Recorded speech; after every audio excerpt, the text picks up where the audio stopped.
रयो वसुधा चकितो अभिरामा पाव पणे बिबाइन सो देख रयो चके हैं अभिरामा पूछत दीन दयाल को नाम बतावते आपनो नाम सुदामा। प्रभु एक ब्राह्मण है, दुबला पतला सा फटी सी धोती पहने हुए है, टूटा सा डंडा है, फूटा सा कमंडल है और वो आपका नाम पूछते हुए द्वार पर आया है और अपना नाम सुदामा बता रहा है। जैसे ही सुदामा सुना, भगवान खड़े हुए, दौड़ना प्रारंभ कर दिया। पहली दौड़ी पार लगाई, पीतांबर उड़ के गिर गया, दूसरी दौड़ी पार की, मुकुट गिर गया, नंगे पैर गोविंद दौड़ते चले जा रहे हैं। अब तो हल्ला मच गया, भैया ऐसा कौन सा आया है जिसको देख करके भगवान दौड़ पड़े। बोले पता नहीं, बचपन का मित्र है सुदामा। सुदामा का नाम सुनते ही भगवान दौड़ पड़े। अब तो प्यारे 7 ड्योढ़ी पार करके द्वार पर जाकर के सुदामा को गले लगा लिया और गले लगा करके आज मेरे गोविंद नेत्रों से अश्रु की धार चल रही है।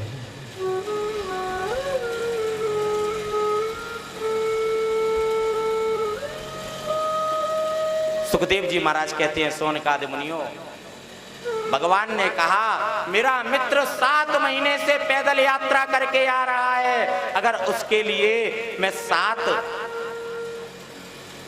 देहरी भी अपनी पार नहीं कर सकता। नंगे पैर आज सुदामा को गले लगा करके मेरे गोविंद अंदर ले गए, सिंहासन पर बिठाया और चरण धोने के लिए जल मंगाया। देख सुदामा की दीन दशा, करुणा करके करुणा निधि रोए, पानी परात को हाथ दियो नहीं, नैनन के जल सो पग धोए। सुदामा की स्थिति देख करके आज ऐसी स्थिति हो गई कि नेत्रों से जल की धार बंध गई और वो जल की धार सुदामा के पैरों पर गिर रही है। जो पैर धोने के लिए जल आया था वो तो रखा रहा और गोविंद के अश्रुओं से आज सुदामा के पैरों को धो दिया। पैर में कांटे लगे हुए थे, मेरे गोविंद एक एक कांटा निकाल रहे हैं। एक कांटा ज्यादा अंदर घुसा हुआ था, मेरे कन्हैया ने दांतों से वो कांटा निकाला।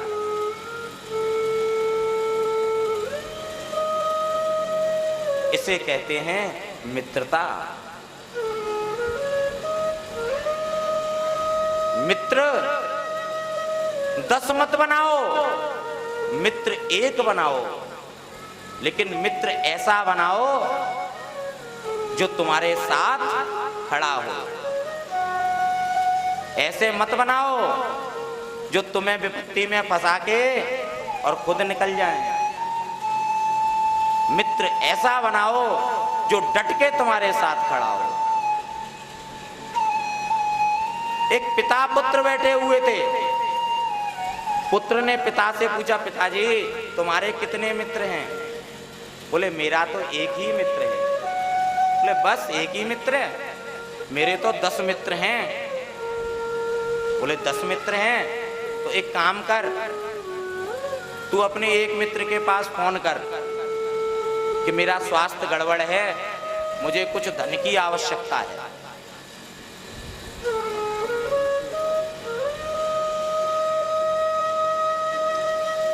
मुझे धन की आवश्यकता है, मेरा स्वास्थ्य गड़बड़ है। पुत्र ने फोन उठाया, 10 जगह फोन लगाया, 10 मित्रों के पास फोन लगाया, एक भी मित्र साथ नहीं आया। अब पिता ने कहा, अब तू मेरा मित्र देखना चाहता है, चल मेरे साथ चल। पिता पुत्र को लेकर के रात्रि में अपने मित्र के घर पहुंचा और द्वार बजाया, मित्र मैं तेरा मित्र हूं, तेरे द्वार पे आया हूं। मित्र ने जब दरवाजा खोला तब एक हाथ में पैसों की पोटली और दूसरे हाथ में तलवार लगी हुई। बोले, बताओ मित्र, तुमने रात्रि को 12 बजे मेरा दरवाजा बजाया है, या तो तुम्हें धन की आवश्यकता होगी या तुम्हें मेरे साथ की आवश्यकता होगी, बताओ तुम्हें क्या चाहिए। पिता ने कहा, देखो ये होता है मैं जो रात को 12 बजे भी समझ गया कि या तो धन की आवश्यकता है या मेरा मित्र किसी विपत्ति में है। आजकल तो मित्रन की बाढ़ आई हुई है। फेसबुक पे देखो, किसी के 4000, किसी के 8000, और वो सब फेसबुक पे ही हैं, वास्तविकता में एक भी नहीं है। 6000 मित्र ऐसा बनाओ जो हमारे साथ हो, जो कृष्ण की तरह हो, जो सुदामा की तरह हो। आज सुदामा जी बैठे हुए हैं और आज कृष्ण की पत्नियां आ रही हैं। मैं रुक्मिणी आपको प्रणाम करती हूं, देवी सौभाग्यवती भव। मैं सत्यभामा आपको प्रणाम करती हूं, देवी चिर सौभाग्यवती भव। मैं जामवंती आपको प्रणाम करती हूं, देवी अखंड सौभाग्यवती भव। तकरीबन 100 पत्नियां निकल गईं और दुबला पतला ब्राह्मण हाथ उठाते उठाते हाथ दर्द करने लगा। बोले, भैया एक बात बता, ये इन स्त्रियों से कह दे कि बाद में आशीर्वाद ले लें। बोले, क्यों? बोले, तेरी जो पत्नी हो उसको बुला दे, मैं उसको आशीर्वाद दे दूंगा। बोले, भैया जो सबरी मेरी पत्नी है। तो क्या मतलब? बोले, हाँ भैया ये सब मेरी ही पत्नियां हैं। भैया तो तू एक काम करना, इन सब पत्नियों की तरफ से तू ही मुझे प्रणाम कर ले, मैं तुझको ही आशीर्वाद दे देता हूं। भगवान को आशीर्वाद दे करके आज 56 भोग सुदामा के लिए लगाए गए। सुदामा ने कहा, प्रभु ये 56 भोग आपने लगा दिए, कहीं मेरी बुद्धि इन 56 भोग में लग गई तो मैं जो 2-4 माला आपका भजन करता हूं ना, वो भी भूल जाऊंगा। बोले, भैया अगर इसको मेरा प्रसाद समझ करके ग्रहण करोगे तो मुझे कभी नहीं भूलोगे, और यदि इसको भोजन समझ करके स्वाद लोगे तो जरूर बुद्धि भ्रष्ट हो जाएगी। जैसा खाओगे अन्न वैसा बनेगा, और जैसे ही पियोगे पानी वैसे ही निकलेगी वाणी। इसलिए भोग लगाना आवश्यक है, क्योंकि भोग लगाने के बाद वो प्रसाद बन जाता है और प्रसाद में फिर दोष नहीं होता। सुदामा जी ने आज भगवान का भोग लगाया और भगवान से कहा, प्रभु अपना तो 4 टिक्कड़ मिल जाएं, बस उसी में आनंद आ जाता है। भगवान बोले, कोई बात नहीं। आज दोनों मित्र बैठे हुए हैं, बचपन की चर्चा हो रही है, और बचपन की चर्चा करते करते सुदामा ने पूछा, भैया एक बात बता, तैने इतने विवाह कैसे कर लिए? भगवान बोले भैया पूछो मत, मेरे तो इतने विवाह हो गए, क्या तुम्हारा कोई विवाह हुआ कि नहीं? बोले भैया हाँ, मेरा भी विवाह हो गया। मैं विवाह करना तो नहीं चाहता था, लेकिन क्या करूं, गुरुजी ने करवा दिया।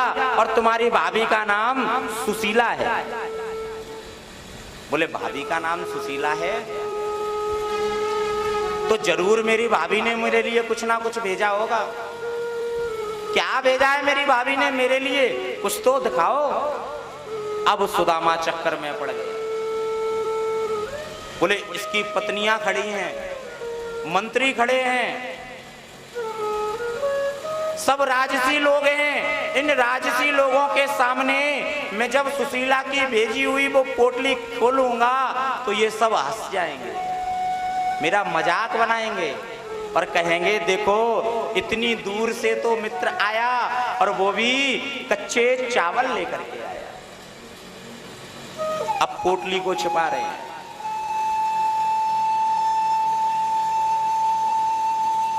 अरे तू किस बात को लेकर के बैठ गया, तू अपनी बता।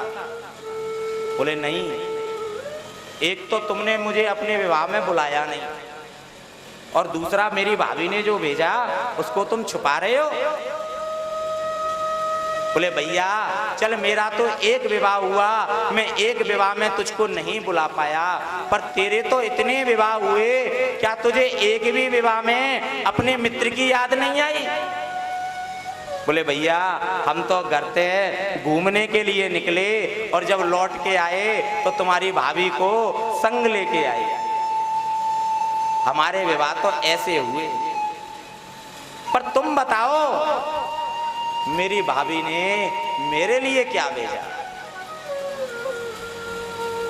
अब सुदामा जी चक्कर में पड़ गए।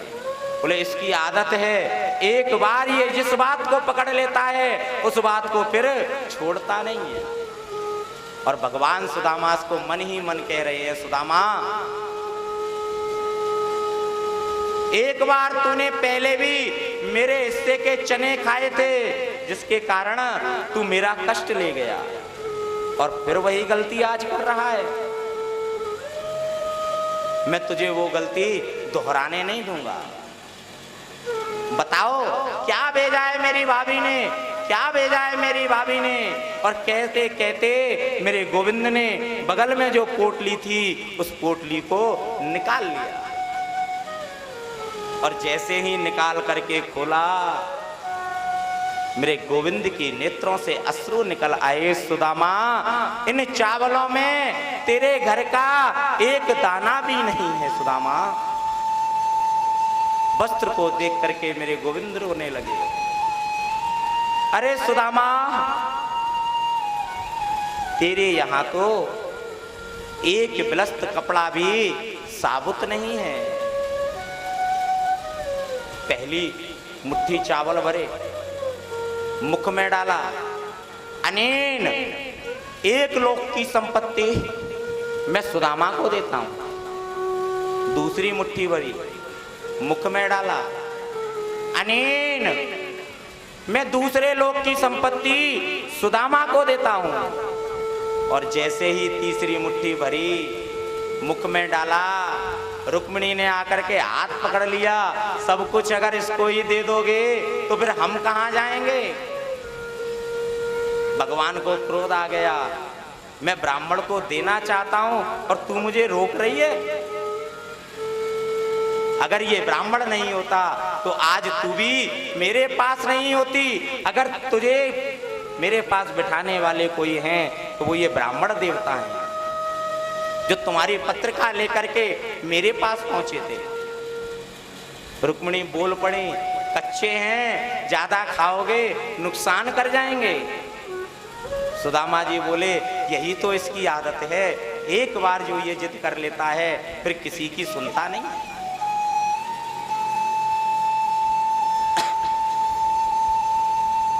रात्रि में दोनों बैठ करके बचपन की चर्चाएं हुई। कैसे गुरुकुल में हम दोनों मित्र रहते थे, मेरे गोविंद ने आज रुक्मिणी को भेजा, बोले जाओ ब्राह्मण देवता के चरण दबाओ। रुक्मिणी गई, चरण दबाने लगी। चरण दबाना भी एक कला होती है। किसी को जल्दी जाना हो और उसका मन नहीं है चरण दबाने का, तो वो क्या करेगा, जोर जोर से दबाएगा, जल्दी फ्री हो जाऊं। रुक्मिणी का मन नहीं था, लेकिन फिर भी रुक्मिणी दबा रही थी। भगवान समझ गए। भगवान ने रुक्मिणी से कहा, बोले रुक्मिणी तुम जाओ, मुझे ब्राह्मण के चरण दबाने दो, क्योंकि विप्र प्रसादा धरणी धरो हम, विप्र प्रसादा कमलावरोहम। ये ब्राह्मण का प्रसाद है, और ब्राह्मण के प्रसाद को तो हमेशा दोनों हाथों से लेना चाहिए। और आज ये ब्राह्मण देखो कितना तेजस्वी ब्राह्मण है, ना तो किसी से मांगता है, ना कहीं जाता है, ना किसी से कुछ कहता है। अगर ऐसा ब्राह्मण मिल जाए तो उसके चरणों की तो आनंद ही क्या है। रुक्मिणी बोली, क्या प्रभु मैं चरण नहीं दबा रही थी? बोले तुम चरण तो दबा रही थी, लेकिन तुम्हारे मन में नहीं था। अब भगवान चरण दबा रहे हैं। चरण दबाते दबाते आज मेरे गोविंद ने सुदामा से पूछ लिया, सुदामा अगर मैं आपको कुछ दूं तो आप लोगे? सुदामा ने कहा, प्रभु आपके दर्शन करने आया था, आपके दर्शन हो गए, प्रातः काल में चला जाऊंगा। प्रातः काल हुई, सुदामा जी ने वही वस्त्र पहन लिए जो वस्त्र पहन करके आए थे। भगवान ने एक भी बार नहीं कहा कि राजसी वस्त्र पहन लो। भगवान के साथ भोजन किया, और भोजन करने के बाद रथ में बैठे, और रथ में बैठ करके आज सुदामा को भगवान छोड़ने जा रहे हैं।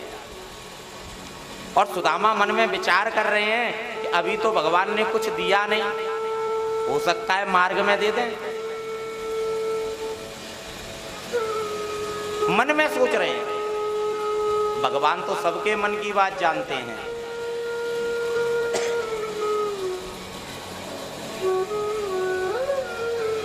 द्वारिका के बाहर आए, और द्वारिका के बाहर आकर के सुदामा को रथ से नीचे उतारा,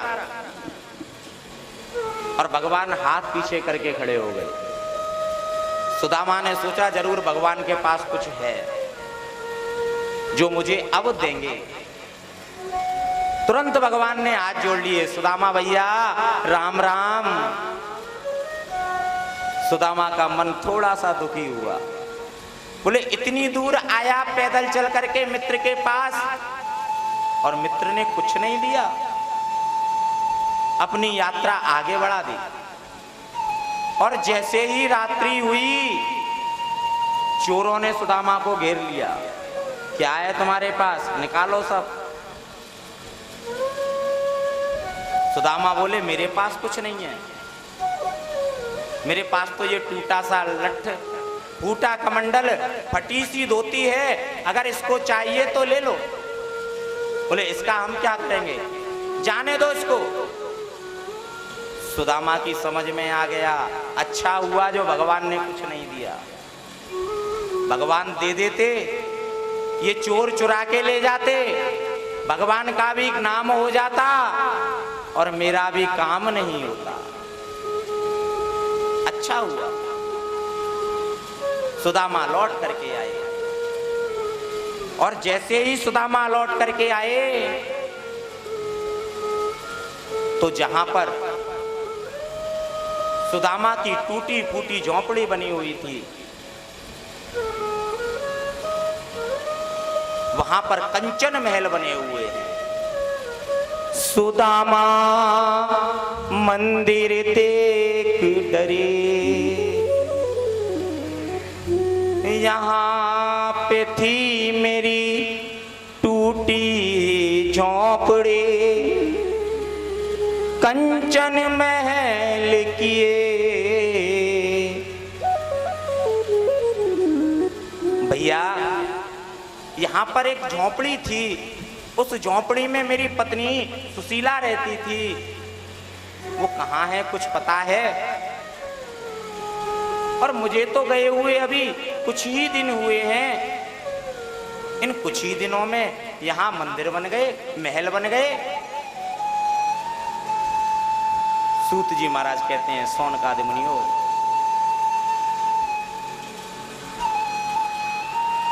जब भक्त हैं तभी तो भगवान हैं,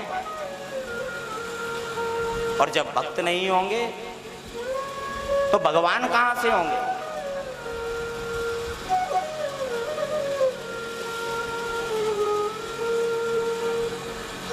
भगवान को प्राप्त करना है तो हमें अपनी भक्ति जगानी पड़ेगी, और जब हमारी भक्ति एक बार जाग जाएगी, प्यारे भगवान ना चाहते हुए भी हमें सब कुछ दे देंगे। द्वारपाल बोला, भैया ये महल जो है ना, ये सुदामा देव महाराज का है। बोले सुदामा देव? मन में सोचा सुदामा तो हमारा ही नाम है, कहीं मेरे पीछे दूसरा राजा आ गया हो। भैया इस नगरी का नाम क्या है? बोले उस राजा ने अपने नाम से नगरी बनाई है। नाम से नगरी बनाई है, इसका नाम सुदामापुरी है। सुदामापुरी है? बोले नाम तो मन में विचार किया, नाम तो मेरा भी सुदामा है। बोले भैया क्या तुम्हारे महाराज हैं? बोले हमारे महाराज द्वारकाधीश श्री कृष्ण से मिलने गए हैं। बोले द्वारकाधीश श्री कृष्ण से मिलने तो मैं भी गया था। अब ये राजा हैं, वो भी राजा हैं, दो राजाओं की मित्रता होगी, हमें क्या लेना देना? भैया क्या तुम्हारे राजा की रानी है? एक बार उसको तो बुलाओ। अब सुशीला को बुलाया, तो जब गए थे तब सुशीला 5 दिन से एकादशी थी, शरीर दुबला पतला हो गया, और जब लौट करके आए तो शरीर हष्ट पुष्ट बन चुका था, क्योंकि जहां धन आता है वहां शरीर अपने आप फूल जाता है। जैसे ही दूर से देखा, अरे मेरी पत्नी तो दुबली पतली थी, ये कौन आ रही हैं? और आज सुशीला को देख करके सुदामा जी लौटने लगे, और जैसे ही सुदामा जी लौटने लगे, सुशीला ने आकर के सुदामा जी के चरण पकड़ लिए। प्रभु कहाँ जा रहे हो? बोले देख। जैसे ही देखा, देख करके बोले, अरे सुशीला तू देख, सुशीला तुझे धन चाहिए था, धन मिल गया।